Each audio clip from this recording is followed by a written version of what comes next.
Alam niyo ba ang tungkol sa mga nakatagong ginto noong ikalawang digmaang pandaigdig sa Pilipinas? Isang alamat na talaga.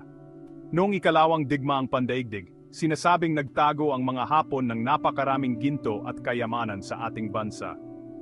Gumawa sila ng masasalimuot na kuweba at mga lihim na lagusan para itago ang kanilang nakulimbat, balak nilang balikan ito sa ibang pagkakataon. Isa sa pinakasikat na kwento ay tungkol kay General Tomoyuki Yamashita, kilala rin bilang Tigre ng Malaya. Sinasabing siyang nag-utos sa pagtatago ng mga kayamanang ito, kaya naman tinawag itong ginto ni Yamashita.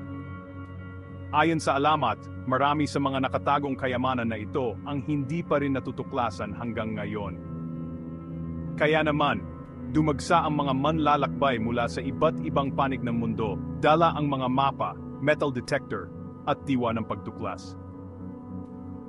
Pero mag-ingat, ang paghahanap ng kayamanan na ito ay hindi para sa mga mahihina ang loob. May mga nagsasabing may mga patibong sa loob ng mga kuweba, at ang iba naman ay naniniwalang binabantayan ito ng mga kaluluwa ng mga nasawing sundalo.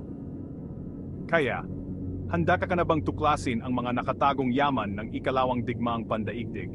Nariyan ang pakikipagsapalaran sa puso ng Pilipinas. Mag-like, mag-share, at mag-subscribe para sa mas marami pang nakakaintrigang kwento mula sa kasaysayan.